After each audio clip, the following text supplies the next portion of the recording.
Ever wonder why it is so hard to save money? You work hard, but your bank account stays empty. Let's find out why.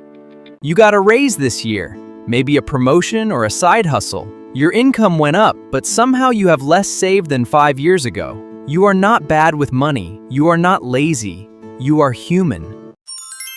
Nobody throws a party because you didn't buy a $6 latte.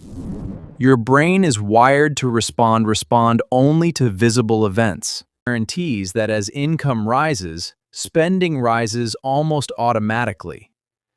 The upgrade absorbs the raise, and the feeling of financial ease never arrives. The trap of present bias. Behavioral economists prove humans consistently overvalue immediate rewards. We choose $50 today over $60 next month. Same brain, worse decision. When you think about your future self, your brain activity looks like you are thinking about a complete stranger. This creates the empathy gap. The entire consumer economy is engineered to make spending frictionless and saving incredibly difficult. You aren't just fighting biology. This system makes spending frictionless. Saving must happen before you see the money. Willpower loses to design. The fix isn't trying harder. It's building a system where you don't have to make a choice. Set up an automatic transfer the day your paycheck hits, not at the end of the month when nothing is left. If your employer offers a 401k match, take it. It is free money. Play 2.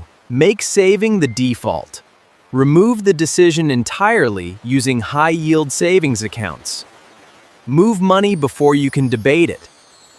To save more, you need to shrink the empathy gap. Give your savings account a specific goal.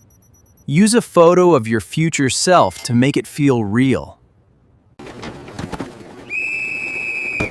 When you get a windfall, redirect it immediately. Don't let it sit in checking, put it to work. You don't have a discipline problem. You're just fighting a system that rewards spending. Stop trying to out-willpower your biology. Build a system that does the saving for you. Wealth is built by knowledge, not luck. Subscribe to ATIN Wealth for simple finance tips every week.